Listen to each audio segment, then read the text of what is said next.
আর কোনো বোনকে প্রশ্ন করবেন? আসসালামু আলাইকুম। ওয়ালাইকুম আসসালাম রহমতুল্লাহ বারাকাতু। একই সম্প্রদায়ের মধ্যে বিয়ে করাটা কি সুপারিশ করা হয়েছে, যেমন কোকনি বিয়ে করবে কোকনিকে? বোন প্রশ্ন করলেন যে এমন কোথাও সুপারিশ করা হয়েছে যে নিজ সম্প্রদায়ে বিয়ে করা ভালো, যেমন কোকনি বিয়ে করেছে কোকনিকে বা মেমন বিয়ে করছে মেমনকে। আপনি শুধু কোকনি বললেন, আমি একজন কোকনি। যেমন শেখ বিয়ে করছে শেখকে অথবা সৈয়দ বিয়ে করছে সৈয়দকে। দেখতে হবে আমাদের নবীজি সাল্লাল্লাহু আলাইহি সাল্লাম কি বলেছেন। একই ধরনের মানুষের মধ্যে বিয়ে হওয়াটা ভালো, এক ক্যাটাগরি।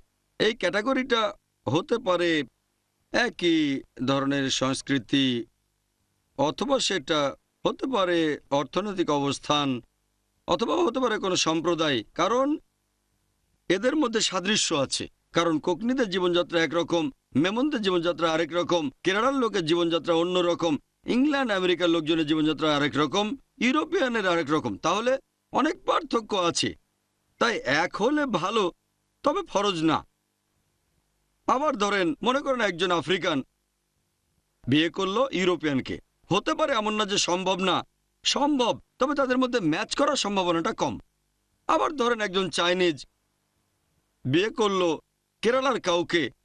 এমন না যে এটা অসম্ভব, এটা সম্ভব। তবে যদি বিশেষ কোনো কারণে এটা করতে চান, যেমন ধরেন আমি চাচ্ছি আরো গুণবতী নন কোকনি, তখন নন কোকনিকে বিয়ে করব, কোকনিকে না।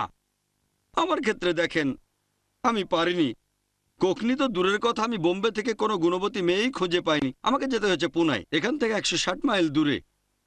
আমি শুধু আমার সম্প্রদায় ছাড়িনি, আমার শহরটাও ছেড়েছি। সেখানে বিয়ে করার কারণ ছিল গুণ।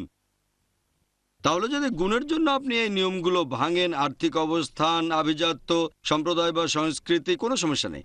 এছাড়া সাধারণ অবস্থায় যদি সবকিছু এক হয়, একই গুণ সম্পন্ন, একজন সম্প্রদায়ের আরেকজন না, সে অবস্থায় বেছে নিন নিজ সম্প্রদায়। একই গুণ, একজন ধনী একজন গরিব, আপনিও ধনী, এক্ষেত্রে ধনী জীবনসঙ্গী বেছে নিন। তবে যদি দেখেন 1% গুণ বেশি, সম্প্রদায়ের বাইরে হলো সেটাই ভালো। 1% বেশি, এটাই অনেক গুরুত্বপূর্ণ। এক সম্প্রদায় বা এক সংস্কৃতি অথবা আর্থিক অবস্থার চেয়ে। তবে গুণ যদি মানদণ্ড না হয়, তাহলে একই লেভেলে বিয়ে করাটাই ভালো। এতে করে জীবনটা সহজ হয়। যদি সহজ জীবন বেছে নেওয়ার সুযোগ আসে, তাহলে কঠিন জীবন বাদ দিয়ে সহজ জীবনটা বেছে নেওয়া ভালো। তবে তার মানে এই না, কারণ ইন্ডিয়ার কালচারে এটা খুবই কমন, কোকনি বিয়ে করবে কোকনিকে 99%, মেমন বিয়ে করবে মেমনকে, কেরালার মালয়ালি বিয়ে করবে মালয়ালিকে। এই কারণেই তারা গুণের চেয়ে সম্প্রদায়ের উপর বেশি গুরুত্ব দেয়। হ্যাঁ, অবশ্যই গুণ চাই, তবে কোকনি হতে হবে। গুণবতী স্ত্রী চাই, তবে মেমন হতে হবে। এটা হলো কথার কথা। তারা এখানে গুণের চেয়ে সম্প্রদায়কে বেশি গুরুত্ব দিচ্ছে। গুণের উপরে গুরুত্ব দেওয়া উচিত ছিল। আশা করি উত্তরটা পেয়েছেন। আর কেউ প্রশ্ন করবেন? এটা কি কালচার নাকি ইসলাম ধর্মের নিয়ম যে বিয়ের সময় কম বয়সী মেয়েদের বেশি পছন্দ করা হবে, অথবা কুমারী মেয়েদের পছন্দ করা হবে, কিংবা সুন্দরী মেয়েদের উপর খুব বেশি গুরুত্ব দেওয়া হবে? বোন প্রশ্ন করলেন যে এটা কি ইসলামের কালচার, এটা কি ইসলামে গ্রহণযোগ্য যে বয়স্ক মহিলার তুলনায় কম বয়সী মহিলাকে বিয়ে করা, গড়পড়তা চেহারার বদলে সুন্দরী মেয়েকে বিয়ে করা, অথবা গরিবের বদলে ধনী মহিলা, এটা কি ভালো? এটা মুবাহ। কারণ আপনি যদি মোহাম্মদ সাল্লাল্লাহু আলাইহি সাল্লামের জীবনী পড়েন, নবীজি প্রথম যে মহিলাকে বিয়ে করেছিলেন খাদিজা রাদিয়াল্লাহু আনহা, তিনি নবীজির চেয়ে 15 বছরের বড় ছিলেন। নবীজির বয়স তখন 25 বছর, হযরত খাদিজার তখন 40 বছর বয়স। পরবর্তীতে তার মাত্র একজন স্ত্রী ছিলেন 50 বছর বয়স পর্যন্ত, যতদিন হযরত খাদিজা রাদিয়াল্লাহু আনহা বেঁচে ছিলেন। বিবি খাদিজা মারা যাওয়ার পর নবীজি আবার বিয়ে করেন। এরপর যখন বিয়ে করলেন, তখন বিয়ে করলেন কম বয়সী, 36 বছর বয়স, 32 বছর বয়স ইত্যাদি। তবে এখানে যদি বয়সের কথা বলেন, দৃষ্টান্ত দেখতেই পাচ্ছেন, প্রথম স্ত্রী 15 বছরের বড়, পরের স্ত্রীর বয়স কম।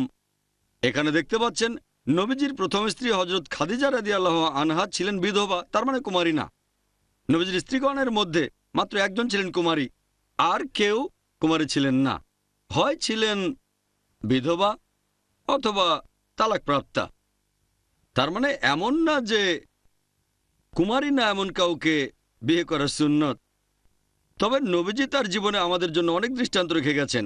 ধনী খাদিজা রাদিয়াল্লাহু আনহা অনেক ধনী ছিলেন, অন্যান্য যাদের বিয়ে করেছিলেন তাদের অনেকেই গরিব ছিলেন।